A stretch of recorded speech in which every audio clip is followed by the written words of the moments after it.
ಶುಭೋದಯ. ಈ ದಿನ ನಾವು 6ನೇ ತರಗತಿಯ ವಿಜ್ಞಾನ ಪಾಠವನ್ನು ತಿಳ್ಕೊಳ್ಳೋಣ. ಮಕ್ಕಳೇ, ನೀವು ಮನೆಯಿಂದ ಶಾಲೆಗೆ ಹೇಗೆ ಬರ್ತೀರಾ? ನಡ್ಕೊಂಡು ಬರ್ತೀರಾ ಅಲ್ವಾ?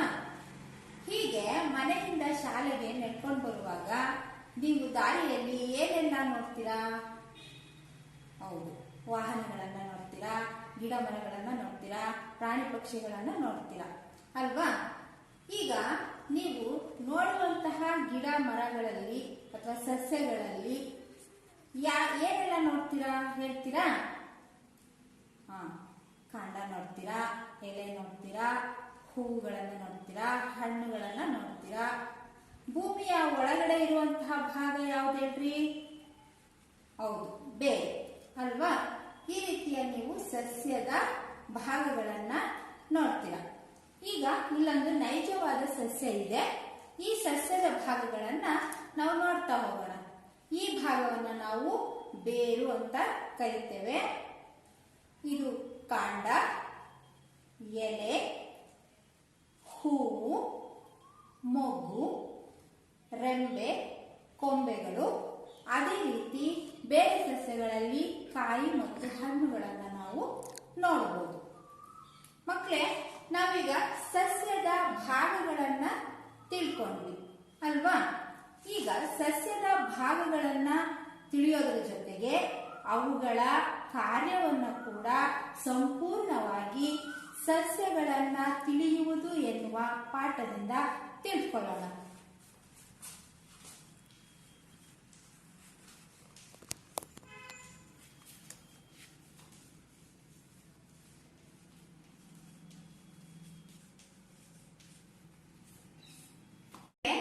ಈಗ ನಮ್ಮ ಶಾಲಾ ಆವರಣದಲ್ಲಿ ಅಥವಾ ಕೈತೋಟದಲ್ಲಿ ಕೆಲವು ಸಸ್ಯಗಳನ್ನು ಬೆಳೆಸಿದ್ದೀವಿ ಅಲ್ವಾ? ಅಥವಾ ಕೆಲವು ಸಸ್ಯಗಳನ್ನು ನೀವು ನೋಡ್ತೀರಾ. ಅವು ಯಾವ್ಯಾವ ಸಸ್ಯಗಳು ಹೇಳ್ತೀರಾ? ತುಳಸಿ ಗಿಡ ನೋಡ್ತೀರಾ, ಪುದೀನ ನೋಡ್ತೀರಾ, ಕಣಗಲೆ ನೋಡ್ತೀರಾ, ಟೊಮೊಟೊ ಸಸ್ಯವನ್ನ ನೋಡ್ತೀರಾ, ಆಲದ ಮರ, ಬೇವಿನ ಮರ, ನೇರಳೆ ಮರ, ಹೀಗೆ ಹಲವಾರು ಸಸ್ಯಗಳನ್ನ ಮರಗಳನ್ನ ನಾವು ನೋಡ್ತೀವಲ್ವಾ? ಹಾಗಾದ್ರೆ ನೀವು ನೋಡಿರುವ ತುಳಸಿ ಗಿಡಕ್ಕೂ ಆಲದ ಮರಕ್ಕೂ ಏನ್ ವ್ಯತ್ಯಾಸ? ಹೌದು, ಎತ್ತರದಲ್ಲಿ ನಾವು ವ್ಯತ್ಯಾಸವನ್ನ ಗಮನಿಸ್ತೀವಿ ಅಲ್ವಾ? ಹಾಗಾದ್ರೆ ಮಕ್ಕಳೇ, ಇಲ್ಲಿ ನೋಡಿ, ಇದನ್ನ ನಾವು ತುಳಸಿ ಗಿಡ ಅಂತ ಅನ್ಕೊಳ್ಳೋಣ. ಇದು ಒಂದು ದಾಸವಾಳದ ಗಿಡ, ಇದು ಒಂದು ತೆಂಗಿನ ಮರ. ನೋಡಿ ಮಕ್ಕಳೇ, ತುಳಸಿ ಗಿಡಕ್ಕೂ ತೆಂಗಿನ ಮರಕ್ಕೂ ಏನ್ ವ್ಯತ್ಯಾಸ ಕಾಣಿಸ್ತಾ ಇದೆ? ಎತ್ತರದಲ್ಲಿ ವ್ಯತ್ಯಾಸವನ್ನ ಕಾಣ್ತಾ ಇದ್ದೇವೆ. ತುಳಸಿ ಗಿಡ ತುಂಬಾ ಕಡಿಮೆ ಎತ್ತರದಲ್ಲಿದೆ, ತೆಂಗಿನ ಮರ ತುಂಬಾ ಎತ್ತರದಲ್ಲಿದೆ, ದಾಸವಾಳದ ಗಿಡ ಮಧ್ಯಮ ಎತ್ತರದಲ್ಲಿದೆ. ಹೀಗೆ ಎತ್ತರವನ್ನ ಆಧರಿಸಿ ಮತ್ತು ಇವುಗಳ ಕೆಲವು ಗುಣಲಕ್ಷಣಗಳನ್ನ ಆಧರಿಸಿ ಸಸ್ಯಗಳನ್ನ ವರ್ಗೀಕರಿಸಿದ್ದಾರೆ. ಯಾವಂತ ತಿಳ್ಕೊಳ್ಳೋಣ. ಒಂದನೇದಾಗಿ ಗಿಡಮೂಲಿಕೆಗಳು,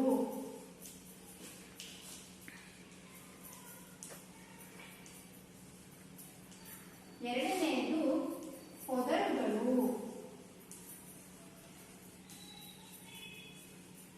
ಮೂರನೆಯದು ಮರಗಳು. ಮತ್ತೆ ಗಿಡಮೂಲಿಕೆಗಳು ಅಂತಂದ್ರೆ ಇವುಗಳು ಕಡಿಮೆ ಎತ್ತರದಲ್ಲಿದ್ದು ಮೃದುವಾದ ಕಾಂಡವನ್ನ ಹೊಂದಿರುವಂತಹ ಸಸ್ಯಗಳನ್ನ ಗಿಡಮೂಲಿಕೆಗಳು ಅಂತ ಕರೀತಾರೆ.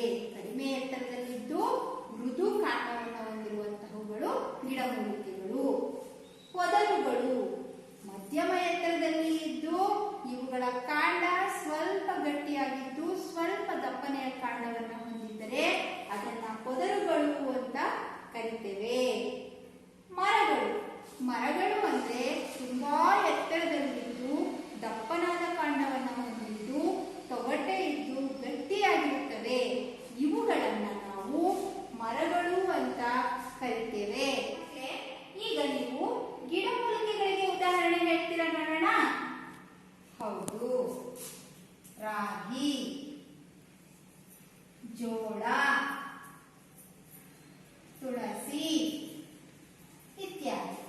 ಹಾಗಾದ್ರೆ ಪೊದರುಗಳಿಗೆ ಹೇಳಿ.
ಕೆಲವು ನೆಲದಲ್ಲಿಯೇ ಹರಡಿಕೊಂಡಿರುತ್ತವೆ, ಕೆಲವು ಯಾವುದಾದರೂ ವಸ್ತುವನ್ನು ಆಧರಿಸಿ ಬೆಳೆಯುವಂತಹ ಸಸ್ಯಗಳಾಗಿರ್ತವೆ.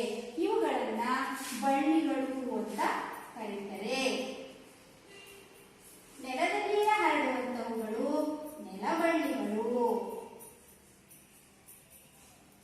ವಸ್ತುವನ್ನು ಆಧರಿಸಿ ಬೆಳೆಯುವಂತವುಗಳು ಅಣರು ಬಳ್ಳಿಗಳು.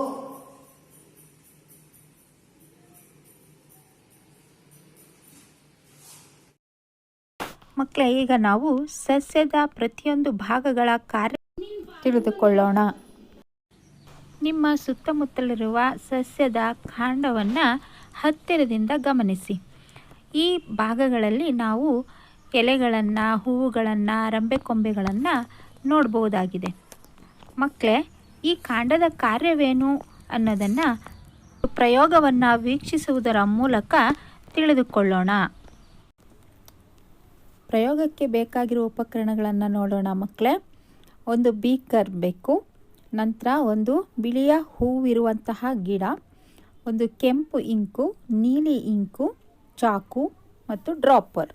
ಮೆಥಡ್ ಎ: ಒಂದು ಬೀಕರಿನಲ್ಲಿ ಸ್ವಲ್ಪ ನೀರನ್ನು ತೆಗೆದುಕೊಂಡು 1-2 ಹನಿ ಕೆಂಪು ಇಂಕನ್ನು ಅದರಲ್ಲಿ ಹಾಕಿ ಬಿಳಿ ಹೂಗಳಿರುವ ಒಂದು ಸಸ್ಯವನ್ನು ಆ ನೀರಿನಲ್ಲಿ ಇಟ್ಟು 8ರಿಂದ 10 ಗಂಟೆಗಳ ನಂತರ ಅದನ್ನು ವೀಕ್ಷಿಸಿದಾಗ ಹೂವು ಕೆಂಪಾಗಿರುವುದನ್ನು ನಾವು ಗಮನಿಸಬಹುದು.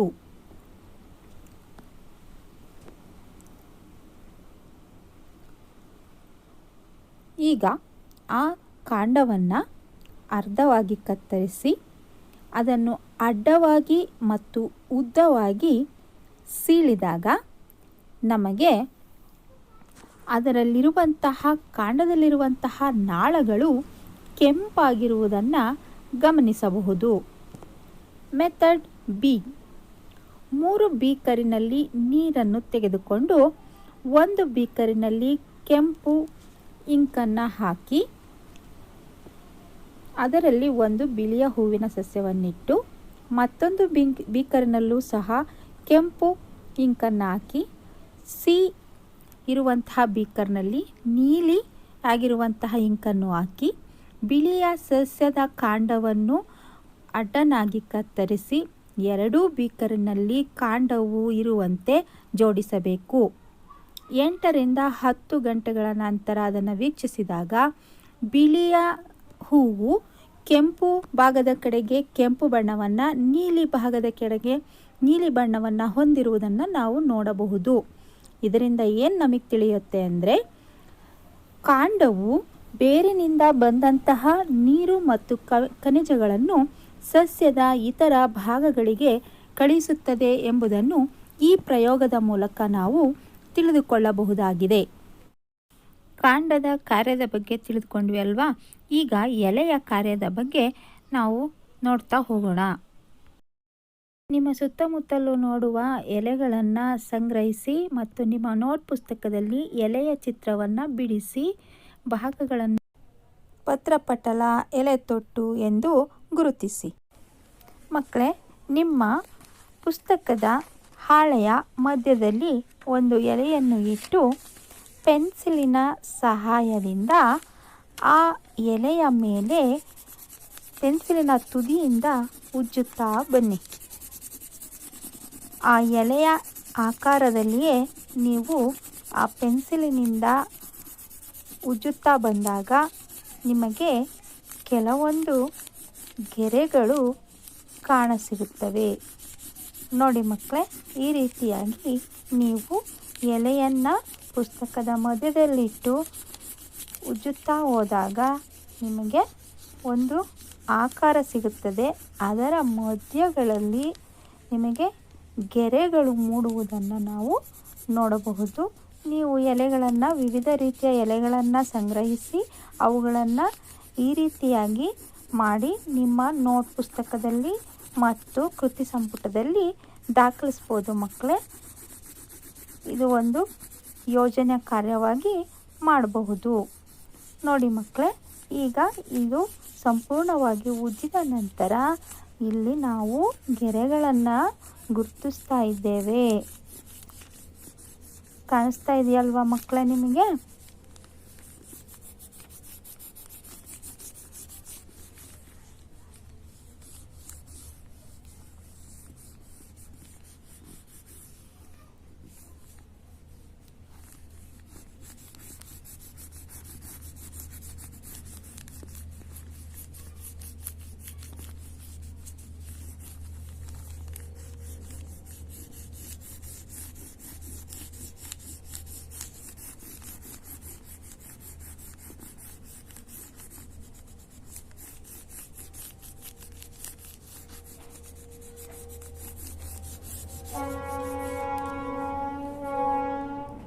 ಈಗ ಮಧ್ಯದಲ್ಲಿ ಕಾಣಿಸುತ್ತಿರುವುದು ಒಂದು ಸೀರೆಗಳು ಅಂತ ಕರಿತೀವಿ. ಮಧ್ಯ ಸೀರೆ, ಆ ಗೆರೆಗಳನ್ನು ಗುರುತಿಸಬೇಕು. ಇಲ್ಲಿ ಮಧ್ಯದಲ್ಲಿ ಕಾಣುವಂತಹ ದಪ್ಪ ಗೆರೆಯನ್ನು ನಾವು ಮಧ್ಯ ಸೀರೆ ಅಂತ ಕರಿತೇವೆ. ಈ ಅಕ್ಕಪಕ್ಕದಲ್ಲಿರುವ ಗೆರೆಗಳನ್ನು ಎಲೆಯ ಸೀರೆಗಳು ಅಂತ ಕರಿತೀವಿ. ಸೂಕ್ಷ್ಮವಾಗಿ ಕಾಣಿಸ್ತಾ ಇದೆ ನೋಡಿ ಮಕ್ಕಳೇ, ಬಲೆ ಆಕಾರದಲ್ಲಿ. ಅದನ್ನು ನಾವು ಜಾಲಿಕಾ ಸೀರಾ ವಿನ್ಯಾಸ ಅಂತೇಳಿ ಕರಿತೇವೆ. ನೀವು ನೋಡಬಹುದಾಗಿದೆ ನೋಡಿ ಮಕ್ಕಳೇ.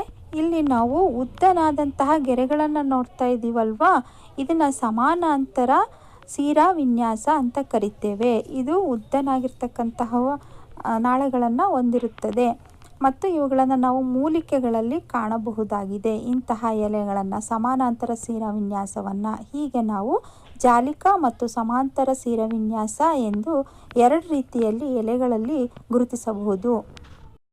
ಮಕ್ಕಳೇ, ಸಸ್ಯದ ಒಂದು ಭಾಗಕ್ಕೆ ಒಂದು ಪಾಲಿಥೀನ್ ಹಾಳೆ ಅಥವಾ ಕವರನ್ನು ಹಾಕಿ ಈ ರೀತಿಯಾಗಿ ಒಂದು ರಬ್ಬರ್ ಬ್ಯಾಂಡಿನಿಂದ ಬಂಧಿಸೋಣ. ಈಗ ಇದನ್ನು ಸ್ವಲ್ಪ ಸಮಯದ ನಂತರ ಬಿಟ್ಟು ನೋಡಿದಾಗ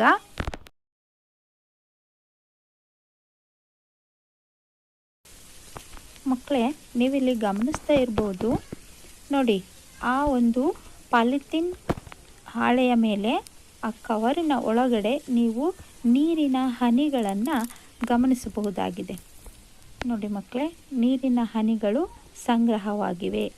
ಇದರಿಂದ ನಮಗೇನು ಗೊತ್ತಾಗುತ್ತೆ ಅಂತಂದರೆ, ಸಸ್ಯಗಳು ತಮ್ಮಲ್ಲಿ ಹೆಚ್ಚಾಗಿರುವಂತಹ ನೀರನ್ನು ಎಲೆಗಳ ಮೂಲಕ ಹೊರಬಿಡುತ್ತವೆ ಅನ್ನೋದನ್ನು ಈ ಒಂದು ಪ್ರಯೋಗದ ಮೂಲಕ ನಾವು ವೀಕ್ಷಿಸಬಹುದಾಗಿದೆ. ನೋಡಿ ಮಕ್ಕಳೇ, ನೀರಿನ ಹನಿಗಳು ಸಂಗ್ರಹವಾಗಿರೋದನ್ನು ನೀವು ಈ ಒಂದು ಹಾಳೆಯಲ್ಲಿ ನೋಡ್ಬೋದಾಗಿದೆ. ನೋಡಿ, ತೇವಾಂಶ ಇದೆ. ಕವರಿನ ಒಳಗಡೆ ತೇವಾಂಶ ಇರೋದನ್ನು ನೀವು ಗಮನಿಸಬಹುದಾಗಿದೆ. ಸಸ್ಯದ ಎಲೆಗಳನ್ನು ನಾವು ಸಸ್ಯದ ಅಡುಗೆ ಮನೆ ಅಂತ ಕರಿತೇವೆ. ಸಸ್ಯಗಳಲ್ಲಿ ಕ್ಲೋರೋಫಿಲ್ ಎನ್ನುವಂತಹ ವರ್ಣಕ ಇರುತ್ತದೆ. ಇದನ್ನು ನಾವು ಕನ್ನಡದಲ್ಲಿ ಪತ್ರಹರಿತ್ತು ಅಂತ ಕರಿತೀವಿ. ಸಸ್ಯಗಳು ಸೂರ್ಯನಿಂದ ಬರುವಂತಹ ಬೆಳಕನ್ನು ಹೀರಿಕೊಂಡು ಮತ್ತು ಇಲ್ಲಿ CO2 ಅಂತ ಇದೆಯಲ್ಲ, ಅಂದರೆ ಕಾರ್ಬನ್ ಡೈಆಕ್ಸೈಡನ್ನು ಉಪಯೋಗಿಸಿಕೊಂಡು ಕ್ಲೋರೋಫಿಲ್, ಪತ್ರಹರಿತ್ತು ಇವುಗಳು ಮತ್ತು ಬೇರಿನಿಂದ ಬಂದಂತಹ ನೀರು ಮತ್ತು ಖನಿಜಗಳನ್ನು ಬಳಸಿಕೊಂಡು ತನ್ನ ಆಹಾರವನ್ನು ತಾನೇ ತಯಾರಿಸಿಕೊಳ್ಳುತ್ತದೆ. ಹೀಗೆ ಆಹಾರವನ್ನು ತಯಾರಿಸಿಕೊಳ್ಳುವಾಗ ಆಕ್ಸಿಜನ್ನನ್ನು ಬಿಡುಗಡೆ ಮಾಡುತ್ತದೆ. ಇಡೀ ಪ್ರಪಂಚದ ಎಲ್ಲ ಜೀವರಾಶಿಗಳಿಗೂ ಆಕ್ಸಿಜನ್ ಅತ್ಯವಶ್ಯಕವಾಗಿ ಬೇಕು. ಇಂತಹ ಆಕ್ಸಿಜನ್ನನ್ನು ಸಸ್ಯಗಳು ದ್ಯುತಿಸಂಶ್ಲೇಷಣಾ ಕ್ರಿಯೆಯಲ್ಲಿ ಬಿಡುಗಡೆ ಮಾಡುತ್ತವೆ. ಇದನ್ನು ನಾವು ದ್ಯುತಿಸಂಶ್ಲೇಷಣಾ ಕ್ರಿಯೆ ಎಂದು ಕರೆಯುತ್ತೇವೆ. ದ್ಯುತಿಸಂಶ್ಲೇಷಣಾ ಕ್ರಿಯೆಯಲ್ಲಿ ಯಾವೆಲ್ಲ ವಸ್ತುಗಳು ಭಾಗವಹಿಸುತ್ತವೆ ಎನ್ನುವುದನ್ನು ನೋಡೋಣ. ದ್ಯುತಿಸಂಶ್ಲೇಷಣಾ ಕ್ರಿಯೆಯಲ್ಲಿ ಕಾರ್ಬನ್, ಸೂರ್ಯನ ಬೆಳಕು, ಕ್ಲೋರೋಫಿಲ್, ಕಾರ್ಬನ್ ಡೈಆಕ್ಸೈಡ್ ಮತ್ತು ನೀರು ಇವುಗಳ ಸಹಾಯದಿಂದ ಸಸ್ಯಗಳು ತಮ್ಮ ಆಹಾರವನ್ನು ತಾವೇ ತಯಾರಿಸಿಕೊಳ್ಳುತ್ತವೆ. ಅಲ್ಲದೆ ಎಲೆಗಳು ಸ್ಪೊಮಾಟಾ ಎಂಬುವಂತಹ ಪತ್ರರಂಧ್ರಗಳ ಮೂಲಕ ಉಸಿರಾಟವನ್ನು ಮಾಡುತ್ತವೆ. ಕಾರ್ಬನ್ ಡೈಆಕ್ಸೈಡನ್ನು ಒಳಪಡೆದು ಆಕ್ಸಿಜನ್ನನ್ನು ಪರಿಸರಕ್ಕೆ ಪತ್ರರಂಧ್ರಗಳ ಮೂಲಕ ಬಿಟ್ಟುಕೊಡುತ್ತವೆ. ಎಲೆಯ ಕಾರ್ಯಗಳು ಬಾಷ್ಪ ವಿಸರ್ಜನೆ, ಆಹಾರ ತಯಾರಿಕೆ, ಉಸಿರಾಟ ಕ್ರಿಯೆ ಎನ್ನುವುದನ್ನು ಈಗ ತಿಳ್ಕೊಂಡಿದ್ದೀವಿ ಅಲ್ವಾ. ಈಗ ಬೇರಿನ ಕಾರ್ಯಗಳ ಬಗ್ಗೆ ತಿಳ್ಕೊಳ್ಳೋಣ ಮಕ್ಕಳೇ. ಭೂಮಿಯ ಒಳಭಾಗದಲ್ಲಿರುವಂತಹ ಸಸ್ಯದ ಭಾಗವನ್ನು ನಾವು ಬೇರು ಅಂತೇಳಿ ಕರಿತೇವೆ. ಮಕ್ಕಳೇ, ಸಾಮಾನ್ಯವಾಗಿ ನಾವು ಸಸ್ಯಗಳಲ್ಲಿ 2 ರೀತಿಯ ಬೇರಿನ ವಿಧಗಳನ್ನು ನೋಡಬಹುದಾಗಿದೆ. ಅವು ಯಾವುವೆಂದರೆ, ಒಂದನೆಯದು ತಾಯಿಯ ಬೇರು ಮತ್ತು ಎರಡನೆಯದು ತಂತು ಬೇರು. ತಾಯಿಯ ಬೇರಿನಲ್ಲಿ ನಾವು ಸಣ್ಣ ಸಣ್ಣ ಬೇರುಗಳನ್ನು ನೋಡಬಹುದು. ಅವುಗಳನ್ನು ನಾವು ಪಾರ್ಶ್ವಬೇರುಗಳು ಎಂದು ಕರೆಯುತ್ತೇವೆ. ಸಾಮಾನ್ಯವಾಗಿ ತಂತು ಬೇರುಗಳನ್ನು ನಾವು ಮೂಲಿಕೆಗಳಲ್ಲಿ ನೋಡಬಹುದಾಗಿದೆ. ಇವು ಭೂಮಿಯ ಮೇಲ್ಪದರದಲ್ಲಿ ಹರಡಿಕೊಂಡಿರುತ್ತವೆ. ಅದೇ ರೀತಿಯಾಗಿ ತಾಯಿ ಬೇರು ಭೂಮಿಯ ಆಳಕ್ಕೆ ಹೋಗುತ್ತದೆ ಮತ್ತು ಇವುಗಳನ್ನು ನಾವು ದ್ವಿದಳ ಸಸ್ಯಗಳಲ್ಲಿ ಮತ್ತು ಮರಗಳಲ್ಲಿ ನೋಡಬಹುದಾಗಿದೆ. ಮಕ್ಕಳೇ, ಈಗ ಮೂಲಿಕೆಗಳಲ್ಲಿರ್ತಕ್ಕಂತಹ ತಂತು ಬೇರಿನ ಎಲೆಗಳು ಸಾಮಾನ್ಯವಾಗಿ ಸಮಾನಾಂತರ ಸಿರಾ ವಿನ್ಯಾಸವನ್ನು ಹೊಂದಿರುತ್ತವೆ. ತಾಯಿ ಬೇರನ್ನು ಹೊಂದಿರುವಂತಹ ಸಸ್ಯಗಳು ಸಾಮಾನ್ಯವಾಗಿ ಎಲೆಗಳಲ್ಲಿ ಜಾಲಿಕಾ ವಿನ್ಯಾಸವನ್ನು ಹೊಂದಿರುತ್ತವೆ, ಜಾಲಿಕಾ ಸಿರಾ ವಿನ್ಯಾಸವನ್ನು ಹೊಂದಿರುತ್ತವೆ. ಮಕ್ಕಳೇ, ಈಗ ನಾವು ಬೇರಿನ 2 ವಿಧಗಳ ಬಗ್ಗೆ ತಿಳಿದುಕೊಂಡ್ವಿ ಅಲ್ವಾ, ತಂತು ಬೇರು ಮತ್ತು ತಾಯಿ ಬೇರು ಎಂದು. ಈಗ ಬೇರಿನ ಕಾರ್ಯಗಳ ಬಗ್ಗೆ ತಿಳಿಯೋಣ. ಏನು ಮಾಡುತ್ತಿದ್ದೀಯಾ ನೀನು? ನನಗೆ ಈ ಕೆಸರಿನ ಕೆಳಗೆ ಏನೋ ಆಗುತ್ತಿದೆ ಅನಿಸುತ್ತಿದೆ. ಓ, ಅದು ನಿನ್ನ ಬೇರುಗಳಿರಬೇಕು. ಅವು ನೀರು ಹಾಗೂ ಆಹಾರವನ್ನು ನೀನು ಕೆಸರೆಂದು ಕರೆಯುತ್ತಿರುವ ಮಣ್ಣಿನಿಂದ ಪಡೆದುಕೊಳ್ಳುತ್ತಿದೆ. ನೀನು ನಿನ್ನ ಇಡೀ ದೇಹದ ಬಗ್ಗೆ ಅರಿತುಕೊಂಡಿರಬೇಕು. ಏಕೆಂದರೆ ವಿವಿಧ ಕೆಲಸಗಳನ್ನು ನಿರ್ವಹಿಸುವ ದೃಷ್ಟಿಯಿಂದ ಎಲ್ಲಾ ಭಾಗಗಳು ಮುಖ್ಯವಾದವು. ಸಸ್ಯದ ಭಾಗಗಳು ಸಸ್ಯಕ್ಕಾಗಿ ಹಲವು ಕಾರ್ಯಗಳನ್ನು ಮಾಡುತ್ತವೆ. ಬೇರುಗಳು ಸ್ಟ್ರಾಗಳಂತೆ ಮಣ್ಣಿನಿಂದ ನೀರು ಮತ್ತು ಖನಿಜಗಳನ್ನು ಹೀರಿಕೊಳ್ಳುತ್ತವೆ. ನೀರುಗಳು ಸಸ್ಯವು ಬಿದ್ದು ಹೋಗದಂತೆ ಭದ್ರವಾಗಿ ಮಣ್ಣಿನ ಮೇಲೆ ನಿಲ್ಲಲು ಸಹಾಯ ಮಾಡುತ್ತವೆ. ಪ್ರಪಂಚದಲ್ಲಿಯೇ ಹಲವು ವಿಧದ ಜಾತಿಯ ಬೇರುಗಳಿವೆ. ಅವುಗಳಲ್ಲಿ ಇವು 3 ಅತ್ಯಂತ ಸಾಮಾನ್ಯವಾದವುಗಳು. ತಾಯಿ ಬೇರು. ಇವು ದೊಡ್ಡದಾಗಿ ನೋಡಲು ಮಾಂಸದಂತೆ ಕಾಣುತ್ತವೆ. ಇವು ಆಹಾರವನ್ನು ಹುಡುಕುತ್ತಾ ಭೂಮಿಯ ಆಳಕ್ಕೆ ಬೇರು ಬಿಟ್ಟಿರುತ್ತವೆ ಮತ್ತು ಇವು ಆಹಾರವನ್ನು ತನ್ನಲ್ಲಿ ಬಹಳ ಕಾಲ ಶೇಖರಿಸಿಕೊಳ್ಳಬಲ್ಲುದು. ನಾರಿನ ಬೇರು. ಇವು ಮಣ್ಣಿನ ಹೊರಮೈ ಹತ್ತಿರವೇ ಇದ್ದು ಸಾಕಷ್ಟು ದ್ರಾವಣವನ್ನು ಶೇಖರಿಸಿಕೊಂಡು ನಂತರ ಭೂಮಿಯೊಳಗೆ ಆಳವಾಗಿ ಇಳಿಯುತ್ತದೆ. ಇವು ಹಲವು ವೇಳೆ ತಾಯಿ ಬೇರುಗಳ ಅಕ್ಕಪಕ್ಕದಲ್ಲೇ ಬೆಳೆಯುವುದನ್ನು ನೋಡಬಹುದು. ಆಗಂತುಕ ಬೇರು. ಈ ಬೇರುಗಳು ಬೆಳೆಯುತ್ತಾ ಸಸ್ಯವು ಹಬ್ಬಿಕೊಳ್ಳಲು ಸಹಾಯ ಮಾಡುತ್ತವೆ. ಉದಾಹರಣೆ ಐವಿಗಳು. ಬೇರುಗಳು ಹೆಚ್ಚಿನ ಆಹಾರವನ್ನು ತಮ್ಮ ಮುಂದಿನ ಬಳಕೆಗಾಗಿಯೂ ಶೇಖರಿಸಿಕೊಳ್ಳುತ್ತವೆ. ಬೇರಿನ ಕಾರ್ಯಗಳನ್ನು ತಿಳ್ಕೊಂಡ್ರಲ್ವಾ ಮಕ್ಕಳೇ. ಸಸ್ಯಕ್ಕೆ ಆಧಾರವನ್ನು ಕೊಡುವುದು, ನೀರು ಮತ್ತು ಖನಿಜಗಳನ್ನು ಕಾಂಡ ಭಾಗಕ್ಕೆ ಕಳುಹಿಸುವುದು. ಈಗ ನಾವು ಹೂವಿನ ಭಾಗಗಳು ಮತ್ತು ಅವುಗಳ ಕಾರ್ಯಗಳ ಬಗ್ಗೆ ತಿಳಿದುಕೊಳ್ಳೋಣ. ಹೂವುಗಳು ಸಸ್ಯಗಳಲ್ಲಿ ಆಕರ್ಷಕವಾದ ಅಂಗವಾಗಿವೆ ಮತ್ತು ಸಸ್ಯಗಳಲ್ಲಿ ಹೂವುಗಳು ಸಂತಾನೋತ್ಪತ್ತಿಯ ಅಂಗಗಳಾಗಿವೆ. ಹೂವುಗಳು ಅವುಗಳದೇ ಆದ ಭಾಗಗಳನ್ನು ಹೊಂದಿದ್ದು ಮತ್ತು ಸಂತಾನೋತ್ಪತ್ತಿಯ ಕಾರ್ಯವನ್ನು ಹೇಗೆ ನಿರ್ವಹಿಸುತ್ತವೆ ಎಂಬುದನ್ನು ತಿಳಿಯೋಣ. ನಾವು ಇಲ್ಲಿ ಹೂವಿನ ಭಾಗಗಳನ್ನು ನೋಡೋಣ. ಇಲ್ಲಿ ಭಾಗಗಳನ್ನಾಗಿ ನಾವು ವಿಂಗಡಿಸಿ ಇಟ್ಟುಕೊಂಡಿದ್ದೇವೆ.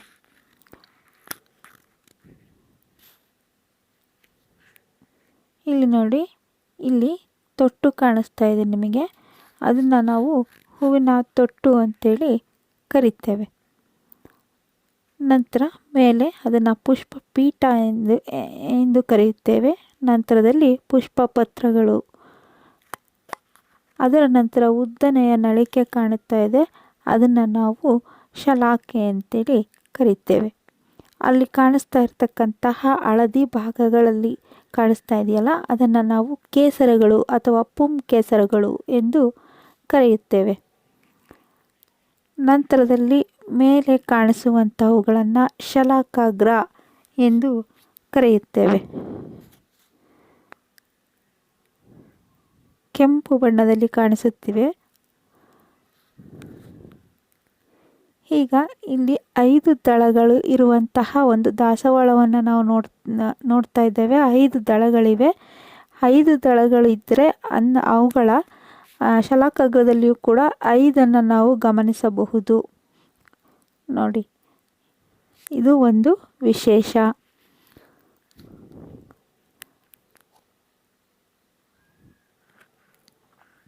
ಇದನ್ನು ಅಂಡಾಶಯ ಎಂದು ಕರೆಯುತ್ತೇವೆ.